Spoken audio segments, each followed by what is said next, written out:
సహోదరుల ప్రేమ కలిగి ఉంటాము కదా. ఈ లోకంలో మనము ఈ లోకంలో మనం ఒక జాబ్ చేస్తున్న స్థలంలో కానీ, మనం ఉంటున్న స్థలంలో కానీ, లేకపోతే మనము వేరే ఎక్కడైనా మనం ఉంటున్న ప్రాంతంలో కానీ మనం ఉన్నప్పుడు ఎవరు నీతో మాట్లాడకపోవచ్చు, ఎవరు నీతో ఉండకపోవచ్చు. కానీ ఎప్పుడైతే నువ్వు దేవుణ్ణి తెలుసుకున్నావో, ఎవరైతే దేవుణ్ణి తెలుసుకున్నారో వారు నీ ఎడల సహోదర ప్రేమను కలిగి ఉంటారు. వారు నీ ఎడల ప్రేమను చూపిస్తారు. వారు నీ కోసం ప్రార్థన చేస్తారు. వారు నీ కోసం నీ యొక్క యోగక్షేమాలు తెలుసుకుంటారు. వారు నీ కోసం ప్రార్థనలో ఉంటారు. వారు నీ కోసం ఉపవాసం ఉండి ప్రార్థన చేస్తారు. వారు నీ కోసం యోగక్షేమాలు తెలుసుకుంటారు. అది సహోదర ప్రేమను కలిగి ఉంటాం. ఒక వాక్యాన్ని మనం చూద్దామండి. యోహాను సువార్త 15వ అధ్యాయము 12, 13 మరియు 17వ వచనం. యోహాను సువార్త 15వ అధ్యాయము 12, 13 మరియు 17వ వచనం.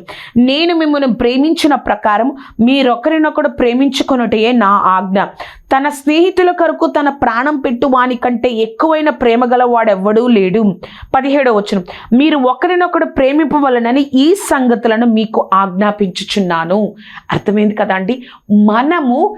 మనము దేవుని యందు నిలిచి ఉంటే, మన సంఘంతో మనం ప్రతి వారం సంఘానికి వెళుతూ సంఘంలో సహవాసం చేస్తూ ఉంటే, మనము బంధువుల దగ్గర పొందుకునే సంతోషం కంటే, మనం స్నేహితుల దగ్గర పొందుకునే సంతోషం కంటే, మనం సంఘంలో ఒక ఆదరణ మాట, సంఘంలో ఆదరణ ప్రార్థన, సంఘంలో ఆ యొక్క పాస్టర్ గారు ఇచ్చే ఒక ఆదరణ మనల్ని సహోదర ప్రేమను పొందుకునేటట్లుగా చేస్తుంది. నేను దేవుని యందు నిలిచి ఉన్నానే అని అనుకుంటున్నావేమో, నీ ప్రార్థనను దేవుడు అంగీకరిస్తాడు. నీవు దేవుడు శిష్యునిగా మారుస్తాడు.